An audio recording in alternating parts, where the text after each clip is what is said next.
ரிஷபராசி கர்மவினை தீர்வதற்கு எந்த கோயில்ல சென்று எந்த தெய்வத்தை வழிபடணும் சார்? ரிஷபராசிக்கு ஒரு பெரிய பயம், கடனால் பயம். தனக்கென்று சேமித்து வைத்ததை கூட இதை பண்ண தர்மமாகும். அப்பேற்பட்ட ஒரு அற்புதமான நல்ல குணம் படைத்தவர்கள். எப்பயுமே அதிகப்படியான செலவுகள் செய்யக்கூடிய ராசி. இந்த செலவுகள் அதிகம் செய்ய செய்ய கர்மலோட இந்த கர்மா இவர்கள் வைத்திருக்கும் அன்பை வெளிப்படையாக காமிப்பதில்லை. சுயமாக சம்பாதிக்கக்கூடிய யோகம் வருவதற்கு இவர்களுக்கு நல்லூர் தரிசனம் மிக பிரமாதமாக. ரிஷபராசிக்காரர்களுக்கு கர்மவினை தீர்வதற்கு நல்லூர் சென்று பஞ்சவர்ணத்தை பார்த்த ரிஷபராசிக்காரர்கள் நல்லூர் சென்றவருக்கு நல்லது மட்டுமே நடக்கும். இந்த பஞ்சவர்ணம்ங்கிற வார்த்தை எவ்வளோ அழகு தெரியுங்க. இதை நீங்க உலகத்தில் எங்கேயும் பார்க்க முடியாது. இது எதுக்கு சமம் தெரியுங்களா?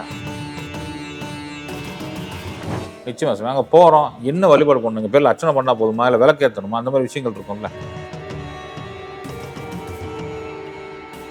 ஹாப்பியா, ஹெல்தியா, ஜாலியா ஒரு லைஃப்.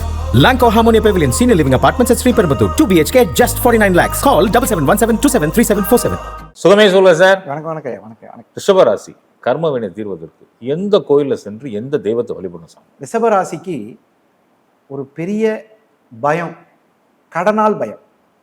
கடன்னா என்னன்னு கேட்டிங்கன்னா, மேசத்துக்கு சொன்ன மாதிரி வாடகை வாங்காத மேசம் இல்லை, கடன் வாங்காத ரிஷபம் இல்லை. இவங்களுக்கு கடன் ஒரு லோடு தான்.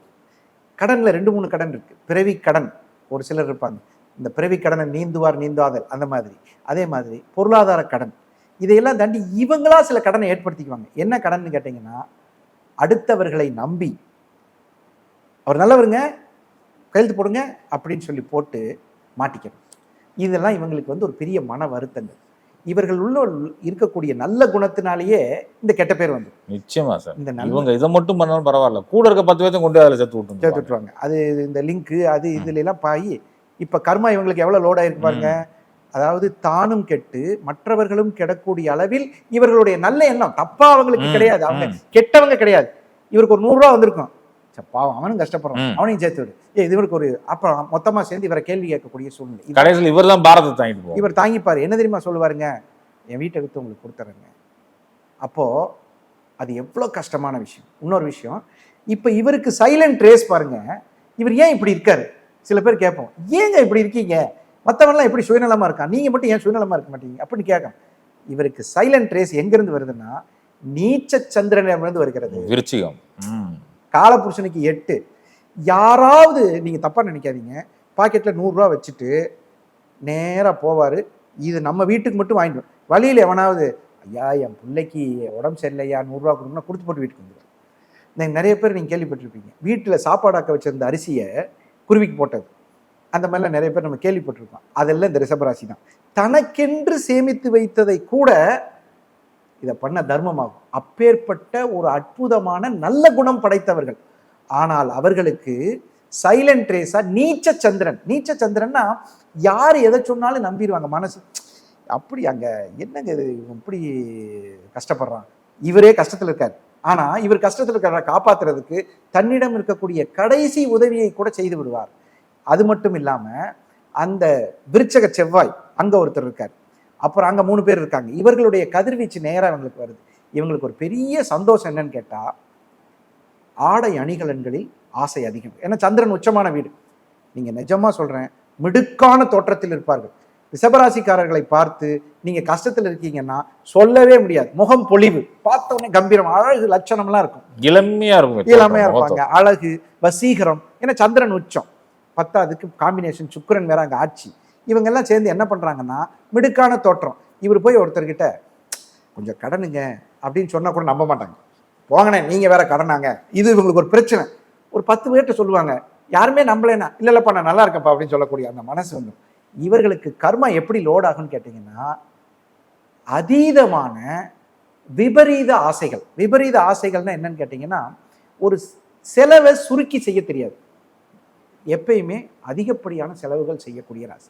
இந்த செலவுகள் அதிகம் செய்ய செய்ய கர்மா லோட் ஆகிட்டு இருக்கும். அப்போ இவர்கள் ஒரு நல்ல திருக்கோயில் போகணும் அப்படின்னா, சந்திரன் சூடிய ஒருத்தர், சந்திரசூடேஸ்வரர். சந்திரசூடேஸ்வரர்ல நிறைய கோயில் இருக்கு. நீங்க சிவன் கோயில் எடுத்துட்டீங்கன்னா உலகம் முழுவதும் தென்னாடுடைய சிவனை போற்றினா நிறைய தென்னாட்டுடைய.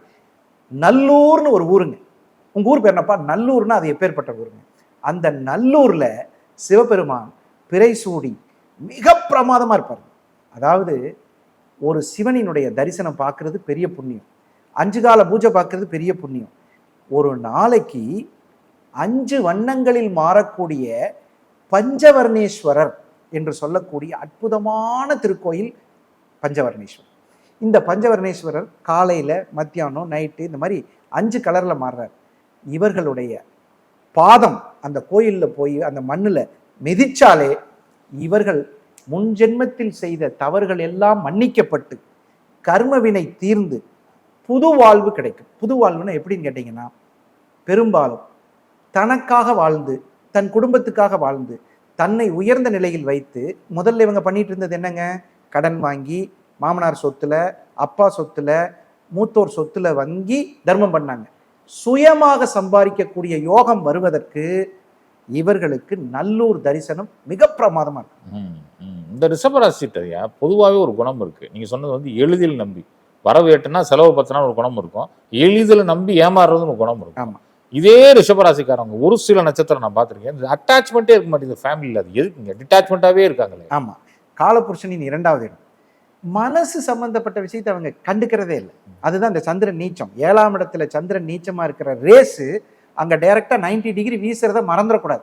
அந்த ரிஷபராசிக்காரங்க பாருங்க, கணவன் மனைவியா இருக்கட்டும், அண்ணன் தம்பியா இருக்கட்டும், ஃப்ரெண்ட்ஸா இருக்கட்டும், நல்ல நண்பர்கள். நீங்க சொல்ற அந்த அட்டாச்மெண்ட் என்னதான் நெருங்கினாலும் பாத்துக்கலாம் அப்படின்னு சொல்லக்கூடிய ஒரு ஃப்ரெண்ட்ஸோட இருக்க அட்டாச்மெண்ட் கூட இந்த ஃபேமிலியோட ரொம்ப டிட்டாச்சா இருக்காங்க. பாத்துக்குவோம் அப்படிங்கிற மாதிரி. ஃப்ரெண்ட்ஸுக்கு தான் ஒரு விஷயத்த கேர் எடுத்து போய் எல்லா விஷயம் பண்றாங்க, ஃபேமிலிங்கிறப்ப கொஞ்சம் ஒதுங்கிறாங்க. கணவன் ரிஷபராசியாக இருந்தால் மனைவி மிகவும் வருத்தப்படுவார்கள். மனைவி ரிஷபராசியாக இருந்தால் கணவன் ரொம்ப வருத்தம். என்ன இந்த பொண்ணு ஒரு அட்டாச்மெண்ட்டே வர மாட்டேங்குது, நம்ம குடும்பத்தாரோட பழக மாட்டேங்குது, நம்ம அம்மா கிட்ட நம்ம அம்மா தெய்வம், அது கூட பழகிறதுக்கு இதுக்கு என்ன பிரச்சனை, நம்ம தங்கச்சி கூட பழக மாட்டேங்குது. இந்த வேதனை ஆப்போசிட்ல இருக்கக்கூடிய இவர்களை திருமணம் செய்து கொள்பவர்களுக்கு அந்த வேதனை தான் ரிவர்ஸ்ல கர்மாவா லோட் ஆகுது உங்களுக்கு. இப்போ அந்த ஆப்போசிட்ல இருக்கக்கூடிய நபர் 7ஆம் இடம் வருத்தப்பட்டால் 1ஆம் இடத்துக்கு பாதிப்பு உறுதி. அந்த 1ஆம் இடம் வருத்தப்பட்டால் 7ஆம் இடத்துல இருக்கிறவங்களுக்கு பாதிப்பு உறுதி. மனம் சந்திரன் நீச்சமா இருக்கிறதுனால அந்த அட்டாச்மெண்ட் வர்றதில்லை. ஆனால் அங்க ரோகிணி இருக்கிறதுனால ஓரளவுக்கு அதை மேனேஜ் பண்ணி போயிட்டு இருக்கு. ஏன்னா பாசம் இருக்கு, அதை காட்ட தெரியலன்னா அது ரிஷபம் தான் சாமி. கரெக்டா சொன்ன, நல்ல பாசம் இருக்கும், அதை காட்டுறதுக்கு அவங்களுக்கு தெரிய மாட்டேங்குது. they don't know the language of பாசத்தை ரிஃப்ளெக்ட் பண்ணக்கூடிய லாங்குவேஜ் அவங்கள்ட்ட இல்லை. நம்ம தான் கரெக்டாக தானே இருக்கோம், நேர்மையா இருக்கோம், நியாயமா இருக்கோம், தப்பு பண்ணல, எந்த பேச்சுவார்த்தையும் நடத்தலை, நம்ம ஏன் இறங்கி போகணும்? ஒரு உதாரணம் சொல்றேங்கய்யா. ஒரு ரிஷபராசிக்கார்ட்ட நான் சொன்னேன், ஐயா நீங்க வந்து ஏதாவது இந்த கோயிலில் தர்மகர்த்தாவா சேர்ந்துக்குங்க. அதுக்கு அவர் என்ன தெரியுமா சொன்னாரு? அவங்களா கூப்பிட்டு அப்ளிகேஷன் போட்டு கொண்டு வந்து என்கிட்ட கொடுத்தாங்கன்னா நான் தர்மகர்த்தாவை இருந்துட்டு போறேன். அதாவது ஒரு லத்தாஜிக்கா இருப்பாங்க, அது வந்து அவர்களுடைய குணம். ஆனால் உறுதியாக ரிஷபராசிக்காரர்களுக்கு இந்த திருக்கோயில் மாபெரும் வெற்றியை தரும். அதே மாதிரி நீங்க சொன்ன இந்த குணம் இருக்கு இல்லைங்களா, இந்த அடிப்படை குணம், ஆப்போசிட்டில் இருப்பவர்களினுடைய அன்பை பெறுவது ஒரு கடமை. அதுக்கே நம்ம தனியா டாபிக் போடணும். ஒரு ராசி வந்து நீங்க எனக்கு ஒரு என்ன பண்ணா அன்பு வரும்ங்கிற சொல்றதுக்கு ஒரு டாபிக் போடணும். ரிஷபராசிக்கு ஸ்பெஷல் கிளாஸ். ஏன்னா அன்பு இருக்கு, அதை வெளிப்படுத்தாவிட்டால் நீ குற்றவாளி. பணம் இருக்கு, செலவு செய்ய விட்டால் நீ குற்றவாளி. இப்படி இறுக்கி வச்சே வாழ்வாங்க. அப்புறம் இவங்களுக்குள்ள ஒரு பயம் வேற என்னன்னு கேட்டீங்கன்னா, சந்திரன் உச்சமாச்சா, இவர்களாக கற்பனை பண்ணி நம்ம இதை பேசினா அவங்க தப்பா எடுத்துக்குவாங்க போல இருக்கு அப்படின்னு இருப்பாங்க. அதிக நேரம் டிவி பார்ப்பவர்கள் எல்லா குணத்தையும் சேதிச்சுவாங்க. கொஞ்சம் அட்வான்ஸா சொல்லணும்னா அதிக நேரம் மொபைல் பார்ப்பவர்கள். ஆமா, அதிக நேரம் மொபைல் பார்க்கக்கூடியவர்கள். அது இன்னைக்கு ட்ரெண்ட்லியா சொல்லணும்னா அதிக மொபைல் பார்க்கவர். இவங்களுக்கு என்னன்னு கேட்டீங்கன்னா, பாசத்தை காமிக்க முடியலைங்கிறது ஒரு காமிக்க முடியவில்லை என்பது காட்டிலும் இந்த இடத்துல ஒரு விஷயம், காமிக்க கர்மா விடுவதில்லைங்கிறதான் காமிக்கும். இவங்க நினைக்கிறாங்க ஒரு குழந்தை, குட்டி குழந்தை இப்படி வந்து அள்ளி வந்து பா அப்படின்னு வருதுன்னா பார்த்தங்கம் மரியாதையா அதுக்கு திருப்பி கட்டி பிடிச்சாதான் அது சந்தோஷம். ஆனா கர்மா கேட்டை போட்டு போதும் போதும் நிப்பாட்டு, இதுக்கு மேலே நீ ஒன்றும் இதெல்லாம் சொல்ல, ஏன்னா இவருக்கு ஒரு பயம். அந்த மாதிரி இந்த கர்மா இவர்கள் வைத்திருக்கும் அன்பை வெளிப்படையாக காமிப்பதில்லை ஒன்று. அப்ப இவங்க என்ன பண்ண முடியும்? எனக்கு அன்பு வேணும்னு நினைக்கிறாங்க, நேரா போய் நல்லூர் சிவபெருமானை தரிசனம் செய்தால், பஞ்சவர்ணேஸ்வரர் அருமையான திருத்தலங்க. இந்த திருத்தலத்திற்கு போகக்கூடிய பாக்கியம் வேணும் ரிஷபராசிக்காரங்க. நம்ம இத்தனை பேர் பார்த்தா கூட, வீடியோ பார்த்தா கூட அதில் எத்தனை பேர் போவாங்கன்னு தெரியாது. என்கிட்ட ஒருத்தர் 75 வயசுல ரிஷபராசிக்காரர் வந்து கேட்டார், எங்கள் அம்மா சின்ன வயசுல நான் பிறக்கும் போது குருவாயூரில் சாப்பாடு ஒன்று வேணுச்சுங்க, 75 வயசுல இப்போ போய் நான் சாப்பாடு சாப்பிடலாமான்னு கேட்டார். நான் சொன்னேன், தாராளமாக போங்க, தப்பு இல்லை. என்ன காரணம்னா வேண்டுனது தான், ஊட்டுறது எந்த வயசுலேன்னு சொல்லலை, அதனால நீங்கள் போய் சாப்பிட்டு வாங்க. அது மாதிரி இப்போ நம்ம வீடியோ பார்த்துருவாங்க, ரிஷபராசிக்காரில் ஒரு 25 வயசுல ஒருத்தர் பார்க்குறாருன்னா கல்யாணம்லாம் முடிஞ்சு ஒரு 10-30 வருஷம் கழிச்சு அப்புறம் தான் நல்லூர் போகும் பாக்கியம் கிடைக்கும். அதனால என்ன ரெக்வஸ்ட் வைக்கிறோம்னா, ரிஷபராசிக்காரர்களுக்கு கர்மவினை தீர்வதற்கு உடனடியாக எப்போ டைம் கிடைச்சாலும் நல்லூர் சென்று தரிசனம் பண்ணா, அதிலும் குறிப்பாக 3ஆம் பிறை அன்று தரிசனம் செய்தால். அது அடுத்து அந்த கேள்விதான் கேட்க வந்தேன், ஏன்னா நான் மேசத்துக்கே மறந்துட்டேன். சரி, இப்ப கேட்க வந்தேன். நம்ம உறவுகளும் கீழே கேட்டுருவாங்க, ஐயா சொல்லிட்டீங்க, என்னைக்கு நான் போகணும் சொல்லுங்க அப்படிம்பாங்க, எந்த நேரத்துல போகணும் கூட சொன்னீங்கன்னா போயிடுவோம் அப்படிமா. இல்ல உண்மையாவே சிலிர்க்குதுங்க. அந்த பிறைசூடன் பித்தா பிறைசூடி பெருமானே அருளாளா அப்படின்னா 3ஆம் பிறை அன்னைக்கு அவர் சந்தோஷமா இருக்கணும், இருப்பார். அந்த நல்லூர் சிவபெருமான் 3ஆம் பிறை அன்று சந்தோஷமா இருப்பார். அப்போ இதுல இன்னொரு பெனிஃபிட் பாருங்க, நிறைய ரிஷபராசிக்காரர்களுக்கு காதல் தோல்வி இருக்கும், திருமணத்தை நடத்திக்க முடியாம கஷ்டப்படுவாங்க. நல்லா அழகா இருப்பாங்க, நீங்களே சொல்லிட்டீங்க, கண்டிப்பா சம்பாதிப்பாங்க. ஏன்னா காலப்புருஷனுக்கு 2வது வயசு நல்லா இருக்கும், பார்க்கறதுக்கு அழகு, அறிவு, பணம் இருக்கு. கல்யாணம் டிலே ஆகுது பாத்தீங்களா, அந்த கல்யாண டிலே காரணம் என்னன்னா, பிடிச்சிருக்குங்கிற விஷயத்த சொல்றதுக்கே யோசிப்பாங்கங்க. அப்பா அதை தப்பா நினைச்சுக்குவாரோ அப்படின்னு நீங்க பார்த்து முடிவெடுங்க. அப்பா இந்த பையனை ரொம்ப பிடிச்சிருக்கு, கட்டிக்கலாம்னு சொல்லாமே, சொல்ல மாட்டாங்க. இதை சொல்ல விடாமல் தடுக்கும் இந்த கர்மத்துக்கு நம்ம என்ன பண்ணலான்னு கேட்டீங்கன்னா, நல்லூர் 3ஆம் பிறை வளர்பிறை திருதியை திதி அன்னைக்கு, அந்த திருதியை திதி அன்று சந்திர நீச்ச தோஷம் நிவர்த்தி செய்து நேராக போய் அவரை பார்த்தாங்கன்னா, முடிஞ்சா சந்திர ஓரை, இல்லைன்னா நார்மலா அந்த திருதியை திதி இருந்தாலே போதும். நல்லூர் சிவபெருமானை பார்த்தால், அதுல குறிப்பா இன்னொரு விஷயத்த சொல்ல மறந்துடக்கூடாது, 5 வர்ணமும் பார்க்கணும். காலையில மத்தியானம் சாயந்தரம் எல்லா போயிட்டு சிவபெருமானே நான் வந்துட்டு அட்டெண்டன்ஸ் போட்டேன்னு வரக்கூடாது. 5 வண்ணங்களும் பார்த்தால் அந்த உச்ச சந்திரன், ஏன்னா ரிஷபராசி இல்லையா, வேலை செய்யும் பாருங்க, நிமிடத்திற்கு நிமிடம் வளர்ச்சி பிரமாதமா வந்துருவாங்க. 5ங்கிறதே புதனோட வச்சுட்டோம்னு வச்சுங்க, இவங்க 2வது இடம் தனஸ்தானம், வாக்கு, குடும்பம் எல்லாமே இருக்கு. இதை போய் அந்த 5 ஆக்டிவேட் பண்ணிட்டோம்னா சூப்பர் தான். இந்த பஞ்ச வர்ணத்தையும் பார்த்த ரிஷபராசிக்காரர்களுக்கு நம்ம இந்த ஓலைச்சுவடியெல்லாம் இருக்குல்ல, அதுல எழுதி கொடுக்கலாம், பஞ்ச வர்ணத்தை பார்த்த ரிஷபராசிக்காரர்கள் நல்லூர் சென்றவருக்கு நல்லது மட்டுமே நடக்கும். அந்த அளவுக்கு ஒரு அற்புதமான ஸ்தலத்தை இன்னைக்கு பாக்கியவான்கள் தெரிஞ்சுக்கிட்டாங்க. நிச்சயமா நிச்சயமா நிறைய உறவுகள் பார்த்து ரிப்ளை பண்ணுவாங்க. ஒரு சில பேர் போயிட்டு வந்திருப்பாங்க, போயிட்டு வந்தவங்களே கூட ரிப்ளை பண்ணுவாங்க. போயிட்டு வந்தவங்க என்ன பண்ணிருப்பாங்க தெரியுமா, 1 வர்ணம் பார்த்திருப்பாங்க, 2 வர்ணம் பார்த்திருப்பாங்க, அல்லது 3 வர்ணம் பார்த்து, 5 வர்ணம் எந்த கண்கள் சேவிக்கிறதோ அந்த திருதியை அன்று மிக பிரமாதமா அந்த அந்த குடும்பத்துக்கே இவங்க தலைமை பதவி ஏற்று ஊரில் பெரிய மனிதராக வாழக்கூடிய ஒரு அற்புதமான நல்ல நிலைக்கு ஏற்படுவார். நிச்சயமாங்க நிச்சயமா. இந்த ரிஷபத்துல இருக்கக்கூடிய நட்சத்திரங்கள் பாத்தீங்கன்னா, கிருத்திகையிலிருந்து கொஞ்சம், கிருத்திகை 2, 3, 4, ரோஹிணி 4, இந்த பக்கம் பாருங்க மிருகசீடம் 1, 2, அதாவது இந்த இதுலயே கொஞ்சம் பாதி தான் இருக்கும். இந்த ரோஹிணி மட்டும் இங்க முழுசா இருக்கு. அதனாலதான் நம்ம என்ன சொல்றோம், சந்திரனை சூடிய பெருமான்.